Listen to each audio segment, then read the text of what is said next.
하나님께서 우리 지혜의 사랑방의 찬양을 기쁘게 받으신 줄로 믿습니다. 우리 세계 비전교회는 시간이 가면 갈수록 하나님께서 더 기뻐 받으시는 아름다운 교회가 됨을 믿습니다. 우리 지혜 사랑방 나오셨으니까 지혜가 되게 충만해진 것 같지 않습니까? 예.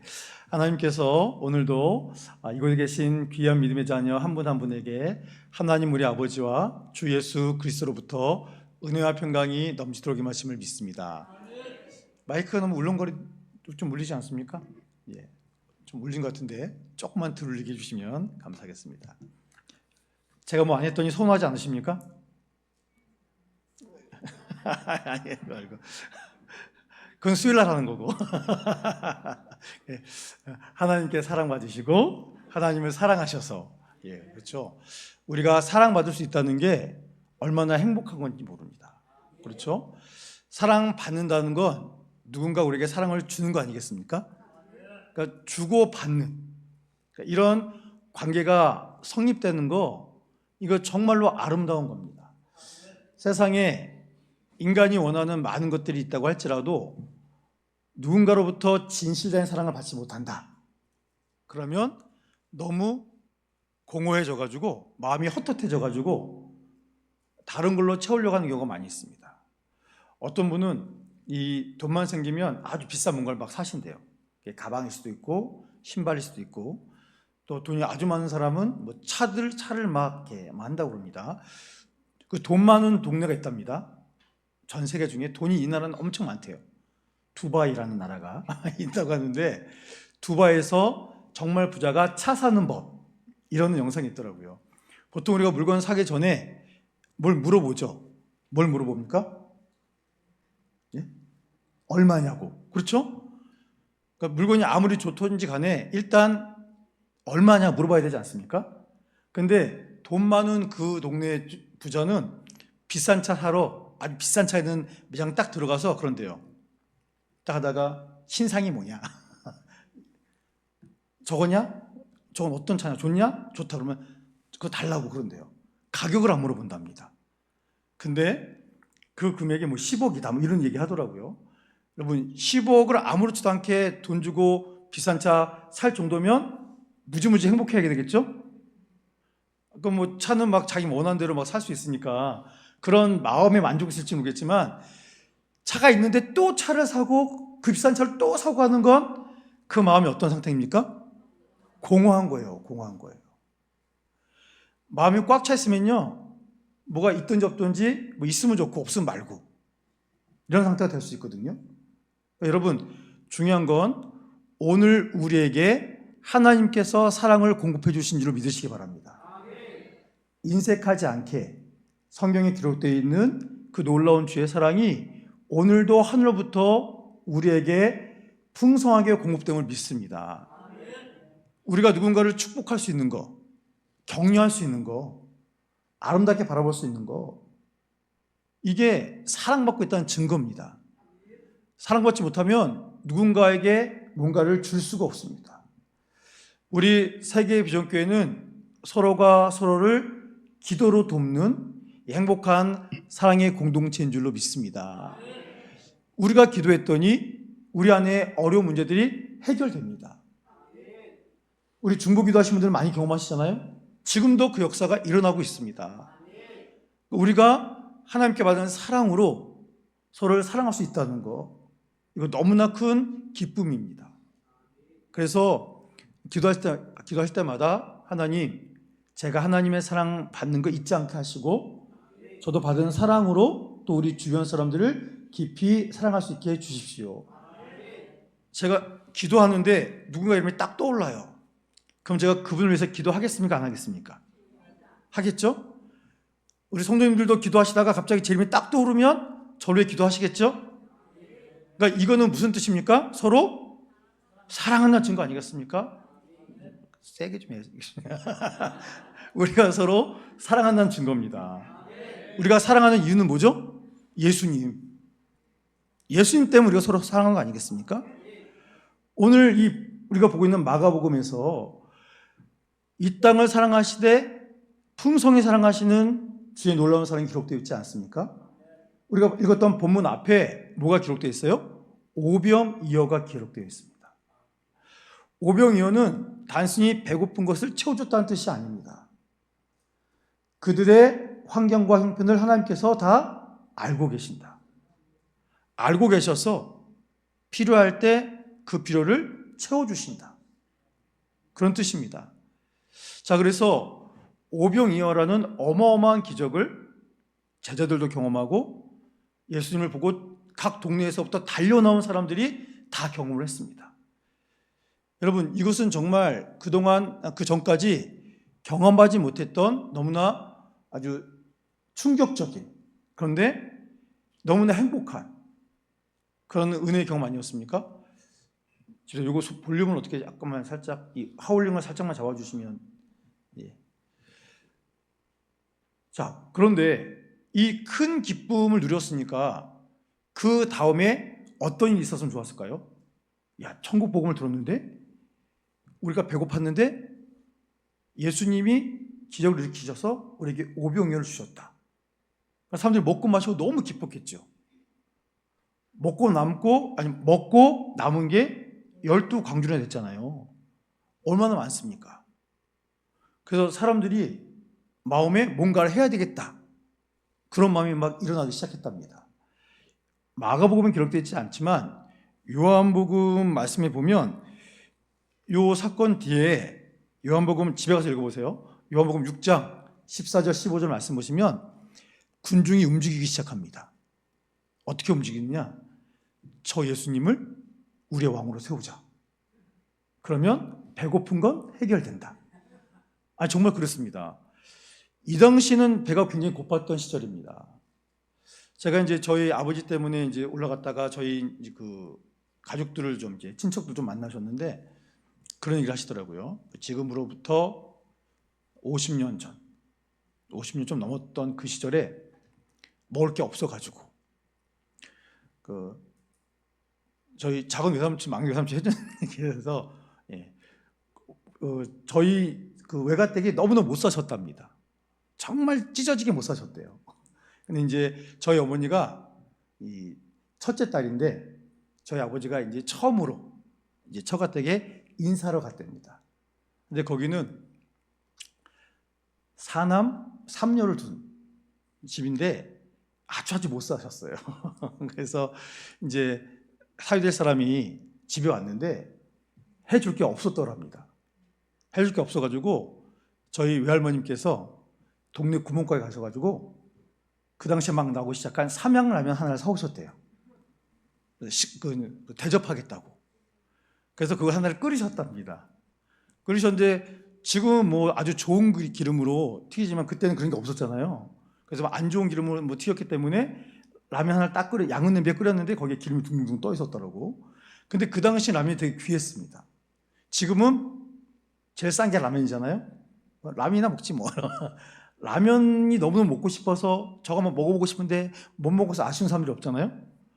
근데 그 당시는 그 라면이 너무 귀했답니다. 근데 저희 막내 여삼촌이 뭐라고 하셨냐면 그거를 매형이 혼자 다 먹었다고. 자기 옆에 있는데 한 젓갈도 안 줬다고. 너무너무 먹고 싶었다고. 그렇게 얘기를 하시더라고요. 그래서 느낀 게, 야, 정말 그 전에 우리나라 못 살기도 정말 못 살았다. 어떻게 이제 그 사회될 사람이 왔는데 너무너무 가난하지만 어쩌면 가난하면은 그것도 라면 하나 겨우 사갖고 와가지고 그거 끓여줬는데 그것도 그 집의 막내 아들은 너무너무 먹고 싶어가지고 군침을 꿀꺽 삼켰더라. 뭐 이러고 있으니까 정말 못 살았지 않습니까? 그 외삼촌께서 그런 몇 가지 얘기를 해주셨는데, 야, 정말 저 땐 정말 못 살았구나. 그 못 살았던 게 많이 오래된 거 아니잖아요. 여기 이제 60 이상 넘으신 분들은 나도 그랬었는데 막 생각나실 거 아닙니까? 그러니까 예수님 그때는 얼마나 더 심했겠습니까? 근데 예수님 만났더니 어떻게 줬다고요? 요만한 빵이랑 요만한 생선 가지고 2만 명, 3만 명을 먹이고도 남겼으니까. 그러니까 저 예수님 붙잡으면, 왕으로 세우면 배고픔을 면할 수 있다. 근데 예수님은 배고픔만 면하게 해주신 분이 아니잖아요. 예수님이 하신 말씀 한마디 한마디가 그들의 인생을 바꿉니다. 그러니까 저분을 왕으로 세우면 이 나라가 너무 행복하겠다. 그러니까 저분을 왕으로 세우면 로마의 지배로부터도 이 나라가 벗어날 수 있겠구나. 이런 갈망이 되게 심했습니다. 근데 여러분, 예수님은 정치적인 메시아로 오셨습니까? 아니면 이 온 인류의 원죄 문제를 해결하는 메시아로 오셨습니까? 그렇죠. 온 인류의 원죄를 해결하기 위한 메시아로 오신 겁니다. 겨우 로마라는 나라에 붙잡혀 있는 이스라엘 구원해주는 그런 것 때문에 오신 게 아닙니다. 인생의 문제 해결해 준 게 아니라 영혼의 문제, 근원의 문제를 해결해 주러 이 땅에 오신 겁니다. 그런데 이 사람들이 막 움직여요. 그래서 예수님께서 야, 안 되겠다. 그래가지고 오늘 본문 45절에 있는 것처럼 뭐 하십니까? 우리 45절 말씀 함께 봉독해 보겠습니다. 시작. 예수께서 즉시 제자들을 재촉하사 자기가 우리를 보내는 동안에 배 타고 앞서 건너편 베세다로 가게 하시고. 자, 예수님이 지금 제자들을 뭐 하셨대요? 재촉하셨대요. 아니, 제자들 입장에서도 우리 선생님이 기적을 일으키셔서 이 수많은 사람 먹이셨지 않습니까? 그거 남았잖아요. 12광줄이나. 12광줄이면 굉장히 많은 사람에게 또 양식으로 나눌 수 있지 않겠습니까? 자기는 능력이 없지만 예수님의 능력으로 그 일이 감당됐으니까 그 제자들도 얼마나 우쭐하게 있었겠어요. 그 제자들이 그 사람들이 군중들이 막 움직이니까 제자들도 야, 그럼 나도 장관 하나 하겠네 이런 생각할 수도 있고 막 그런 때인데 예수님께서 야, 이거 여기에 집중하면 안 된다. 여기 집중하면 안 되고 야, 니네 빨리 저기 건너가야 돼. 왜냐하면 나는 이 바다 반대편에 있는 이방인들에게 가서 그들에게도 복음을 증거할 거다. 그래서 빨리빨리 재촉해서 제자를 보내십니다. 여러분, 이 뜻에는 제자들이 빨리 가려고 했다는 겁니까? 머뭇거리고 있었다는 겁니까? 머뭇거리고 있다는 거죠. 여러분, 우리는 신앙의 본질을 보고 그 본질에 맞게끔 움직여야 됩니다. 근데 중요한 본질이 아닌 별로 안 중요한 그 비본질에 빠져가지고 머뭇거려서 하나님이 이루고자 하신 일을 못할 때가 있다는 겁니다. 그래서 예수님이 빨리 재촉해서 그들을 뱉어서 보내버리십니다. 여러분, 여기에는 또 다른 의미가 하나 있는데 지금 제자들의 믿음 상태, 신앙 상태가 어떨 것 같습니까? 아주 좋을 것 같습니까? 예수님을 깨달았을까요? 아직 못하고 있어요. 수많은 기적의 현장들을 목격하고 있지만 아직 그게 안 됩니다. 여러분, 우리 52절 말씀, 본문 52절 말씀 한번 읽어보겠습니다. 시작.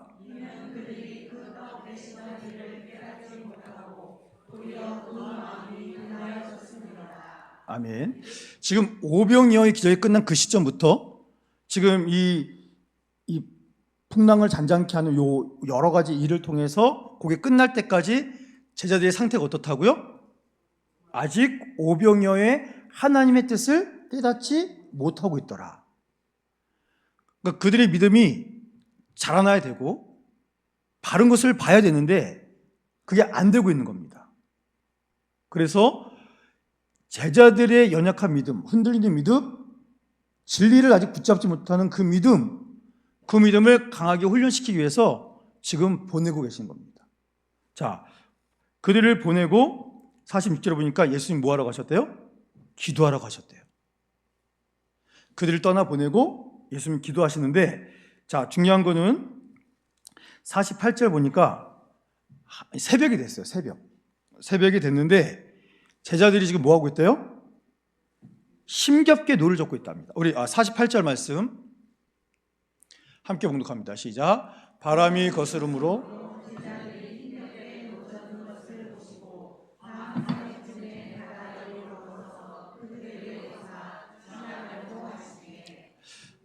지금 이제 제자들이 뭐 게네사렛, 긴네렛, 뭐 갈릴리라고 하는 바다를 노젓고 가고 있습니다. 가젓고 있는데 바람이 어떻대요?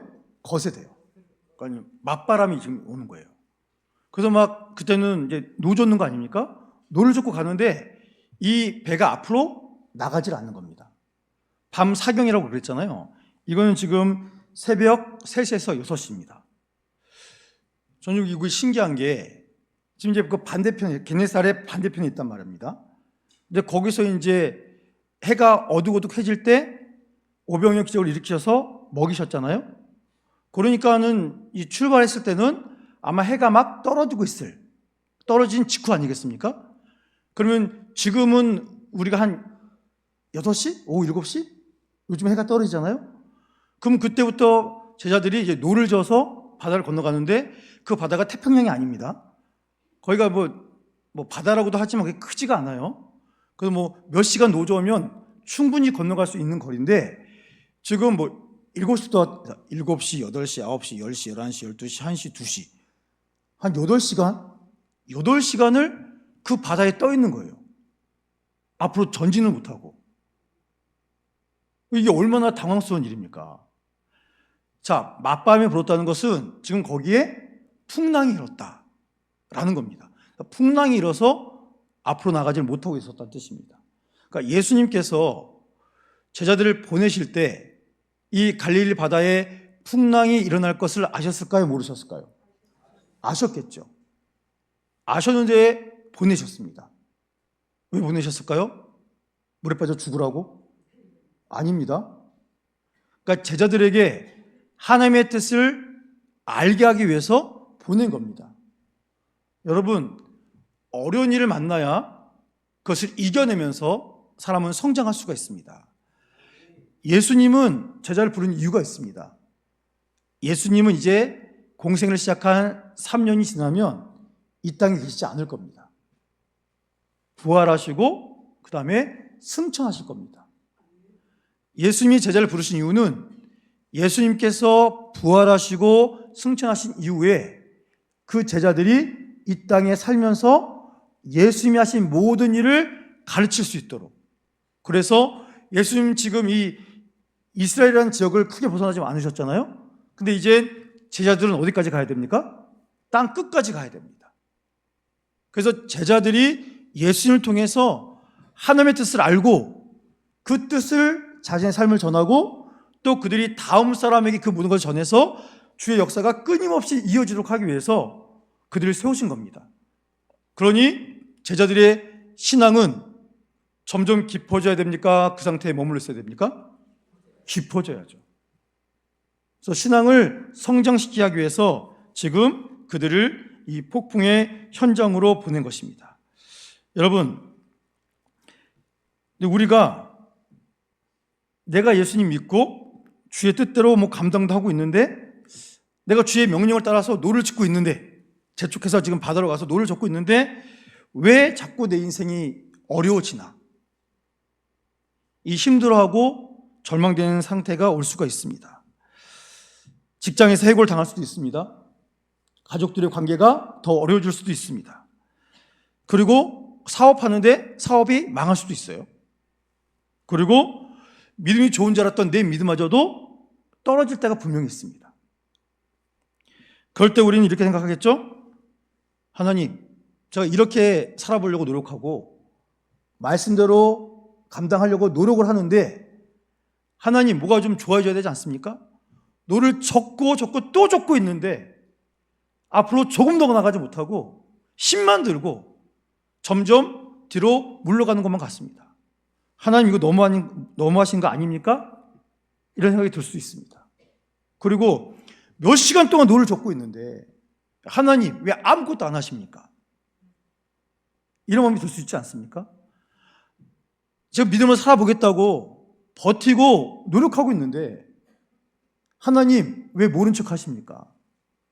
왜 침묵하십니까? 남들은 잘만 도와주신 것 같더만 왜 나한테는 아무런 것도 안 해주십니까? 이런 생각이 들 수도 있지 않겠습니까? 그런데 여러분 기억하십시오. 우리 주님은 무책임하게 우리를 결코 내버려두지 않으십니다. 지금 예수님이 제자들 보내고 뭐 하셨다고요? 46절에 기도하고 계셨습니다.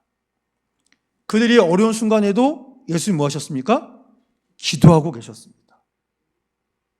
그리고 그들이 정말 힘에 부쳐서 오도 가도 못하고 두려워 떨고 있을 때 예수님께서 움직이기 시작하십니다. 우리 49절 말씀 함께 봉독합니다. 시작. 제자들이 그가 말을 걸으시는 보고 유령이 걸어하여 손을 주니. 자, 예수님 지금 뭐하고 계셨대요? 바다 위를 걸어오고 계십니다. 왜 걸어오셨을까요? 제자들에게 가시려고요. 예수님은 하나님이신 자신의 신적인 모습을 제자들에게 알게 하십니다. 그러니까 제자들도 기적과 이사를 경험할 땐 우리 선생 예수님이 뭐 신 같은 존재가 아닐까? 이런 생각이 들기도 하지만 또 다른 순간에는 그런 생각이 싹 빠질 수도 있어요. 근데 예수님은 완전한 인간으로 오셨지만 완전한 신이심을 이런 순간에 나타내십니다. 그래서 제자들이 믿고 흔들지 말고 예수님이 주신 사명을 능력 있게 감당하도록 지금 그 모습을 보여주시는 겁니다. 여러분, 예수님이 오시잖아요? 근데 지금 제자들은 49절에 뭐라고 그랬다고요? 왁 소리 지릅니다. 왜요? 유령이라고. 아니 지금 폭풍 만나서 미치겠구만. 이제 귀신까지 나타나서 우리를 죽이려고 그러냐 하면서 엎친 데 덮친 격으로 우리를 고통에 빠지게 한다. 여러분, 제자들 입장에 생각을 해보세요. 그냥 거기 있으면 좋겠는데 예수님이 굳이 자기만 못한다고 그러고 우린 나가라고 그러시고, 저쪽에서 왔는데 우리가 뱃사람들인데 우리가 물 잘 다루는데 배 잘 타고 노 잘 젓는데 우리의 기술로 다 감당해도 해결이 안 되고 풍랑은 점점 세지고 두렵고, 그런데 이 새벽에 웬 하얀 옷 입은 사람이 둥둥 떠다니니까 웬 유령이 나타났느냐, 그 무서워서 뭐 죽으려고 그러는 겁니다. 그래서 오죽하면 그들이 소리까지 질렀겠습니까? 여러분, 우리가 이 참 뭔가를 보고 들었던 것이 우리한테 안 좋은 효과를 나타낼 수가 있습니다. 어릴 때는 왜 이렇게 귀신 얘기가 좋은지, 그렇죠? 귀신 얘기도 좋고, 초등학교 앞에 가면 이렇게 뭐 예전에 문방구도 많이 있었는데 지금 없지만 거기서 애들이 보라고 만드는 책 보면요, 아주 컬러풀로 만드는데 아주 보면 섬뜩한 귀신 만화들이 너무 많아요. 그걸 애들이 즐거워서 막 본단 말입니다. 보고 얘기도 하고. 근데 그거 한번 보고 잊어버릴까요? 이게 남아요. 남아서 어떤 순간이 되면 그 두려움이 우리를 잡아삼킵니다. 그래서 우리가 그런 귀신 이야기 뭐 본다거나 듣는다거나 뭐 굳이 경험하고, 여러분, 우리가 하나님의 은혜를 경험해야 되지 않겠습니까? 이쯤에서 한마디 해야겠네요. 왜 우리 아이들한테 은혜 받는 자리는 열심히 데려오지 못하고 애들이랑 놀이동산 가서 귀신의 집 뭐 이런 건 열심히 체험시켜주고, 그게 그 아이들한테 무슨 인생에 도움이 되겠습니까? 우리 아이들에게 은혜 받는 자리에 와서 은혜를 경험시켜줘야 되지 않겠습니까? 오늘 집에 전화하세요. 그래서 야, 내가 너에게 좋은 걸 선물해 주마, 은혜를 선물해 주마, 이번 주 그 수목금 우리 교회 와라, 네 인생에 놀라운 은혜를 경험하게 해줄 거다, 이런 거를 좀 초청하시기 바랍니다. 우리 자녀들도 제발 좀 어린이집 가서 귀신의 집은 그만 데려가시고 아이들 손잡고 손주도 손잡고 예배되는 데 데려오세요. 저기서 막 떠들어주면 괜찮잖아요. 여기서 좀 떠들면 어떻습니까? 같이 찬양하고. 제가 우리 신정님한테 부탁을 했어요. 정님 30분 찬양, 30분 뜨겁게 찬양하라. 성도들의 마음이 다 열리도록, 말씀을 확 받아들일 수 있도록 뜨겁게 찬양해달라고. 장로님이 이미 다 준비해놨습니다. 할렐루야. 그래서 우리가 이 은혜를 사모하며 준비할 때 역사가 나타납니다. 자, 그래서 예수님께서 말씀하시잖아요. 나다, 놀라지 말아라. 그 말씀이 뭐냐면 50절인데 함께 읽어보겠습니다. 시작. 예수를 보고 놀랍니다. 이에 예수께서 곧 그들에게 말씀하여 이르시되 안심하라, 내일이 두려워하지 말라 하시고. 아멘. 아무리 노을 저어도 변한 게 없고, 이제 눈에 귀신이 보이는 것 같고, 이젠 죽었구나 하는 바로 그 순간, 내가 이렇게도 안 되고 저렇게도 안 되고 내 인생 끝났구나. 그러니까 세상에서 이렇게 얘기하잖아요. 이번 생은 끝났다. 그런 것 같은 절망적인 순간이 우리에게 찾아올 수 있습니다. 그런데 그 순간 우리 주님께서 나를 지키시고 우리 가정을 지키시고 우리의 신앙을 지키시기 위해서 우리에게 찾아오신 줄 믿으시기 바랍니다. 찾아오신 주님께서 뭐라고 하신다고요? 50절인 것처럼 안심하라. 나야 나.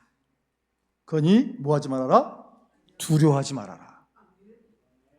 예수님의 음성을 들으시기 바랍니다.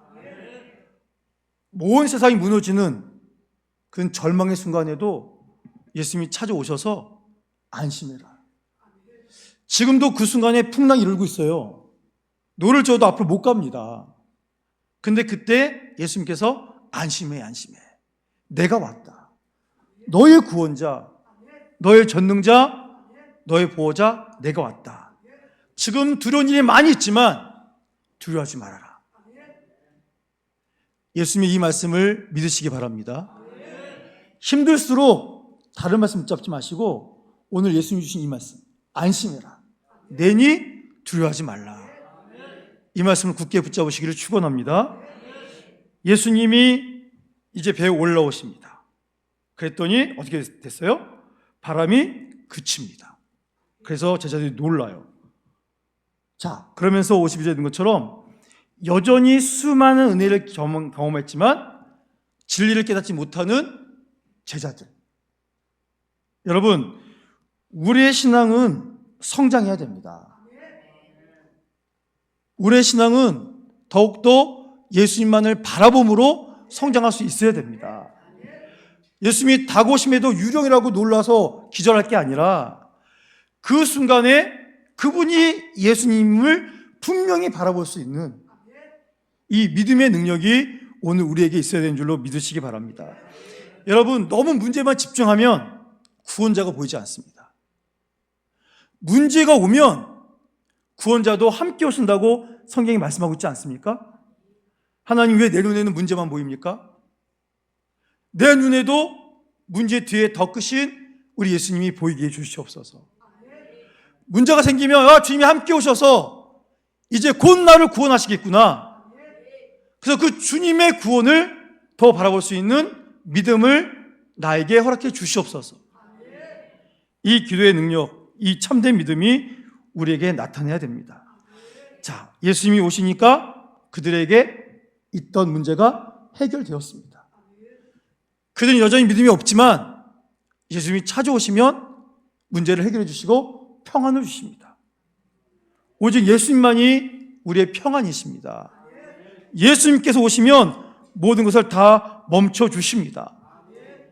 자, 이 은혜를 기적을 경험하고 53절에 조금 더 나가지 못했던 그들이 풍랑이 잠잠해지자 열심히 노저어서 드디어 반대편에 도착을 했습니다. 근데 놀라운 건 게네사렛 땅에 도착하니까 이 앞에 있던 일이랑 똑같은 일이 반복이 돼요. 이 반대편에 있던 게네사렛에 있는 사람들이 예수를 딱 보자마자 예수님인지 알아봅니까? 못 알아봅니까? 알아봤어요. 그렇죠? 알아보고 55절에도 온 동네 사람들이 다 예수님한테 나옵니다. 그들만 나온 게 아니라 병든 자들, 침상째 들고 또 나와요. 나오고 56절 보니까 이런 말씀이 있죠. 우리 56절 말씀 함께 봉독합니다. 시작. 예수께서 들어가시는 지방이나 도시나 마을에서 병자를 시장에 두고 이제 그대로 가라고 손을 대게 하시기를 간구하니 손을 대는 자는 다 상상을 얻으리라. 아멘. 자, 제자들과 함께 게네사렛에서 건너 오셨습니다. 오셨더니 그들이 예수님인 걸 알아보고 또 예수 계시다는 말을 듣고 병든 자를 침상째로 데리고 나와가지고 56절에 있는 것처럼 예수님이 한 군데만 계신 게 아니에요. 아무데나 예수께서 들어가시는 지방이나 도시나 마을에서 병자들을 어떻게 합니까? 예수님이 지난 곳에 내놨대요. 그러니까 얼마나 빽빽하게 내놨든지 이렇게 쓱 지나가시는데 병든 자에게 손 들고 예수님이 지나가다가 오키지 싹 스칠 수 있도록. 그러니까는 지금 사람들을 엄청 많이 데리고 왔다는 거죠. 이 당시는 뭐 병원도 있고 의사도 있었겠지만 지금과 다릅니다. 그렇기 때문에 어려운 사람들이 아프면 서러워요. 고침받을 길이 없습니다.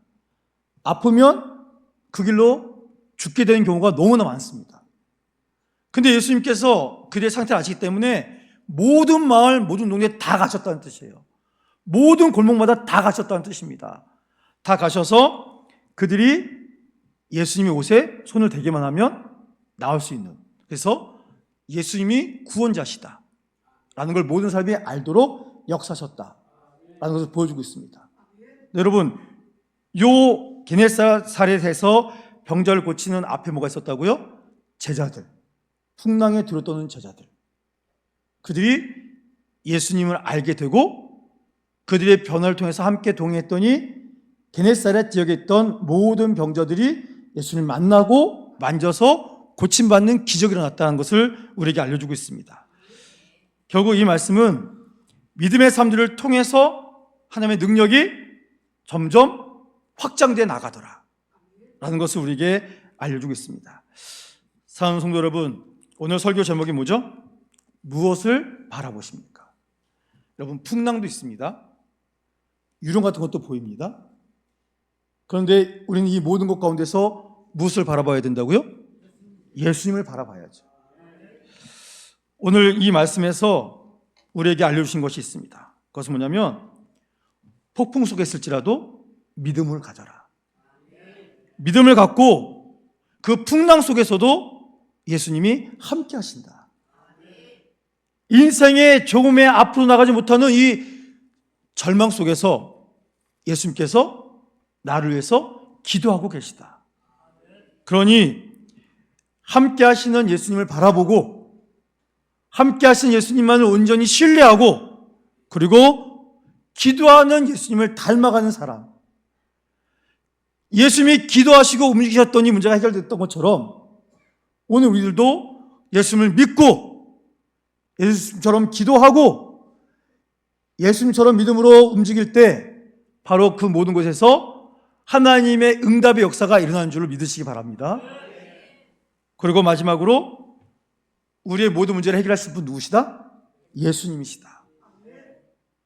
여러분, 예수님이 행하셨던 어떤 그런 무슨 오병이요, 병고침, 이게 중요한 게 아닙니다. 예수님 그분이 중요하신 겁니다. 예수님이 구원자시고 예수님께서 우리하여 기도하신 분이십니다. 내 삶에 이런 오병의 기적이나 풍랑이 잠잠게 되는 기적이나 병 고치는 기적이 안 나타나도 상관없습니다. 내 마음에 예수님이 구원자로 굳건히 믿어지신다면 이 폭풍 속에서라도 주의 사랑이 나에게 임하신다는 것이 느껴지기만 하면 우리는 승리한 믿음의 자녀입니다. 우리는 더 큰 믿음으로 나아가는 주의 자녀들입니다. 이 사실을 기억하시고 다른 것 바라보지 마시고 누군가가 당신은 무엇을 바라보십니까? 그럴 때 저는 오직 나의 구원자 예수님만 바라봅니다. 이렇게 선포하시며 더 큰 믿음으로 예수 그리스도의 장성한 분량의 그 믿음으로 성장하여 나의 믿음의 성장이 소망 없는 영혼들을 이렇게 세울 수 있는 그 놀라운 역사의 도구로 쓰임받는 기쁨을 누리시기를 주의 이름으로 축원합니다. 기도하겠습니다.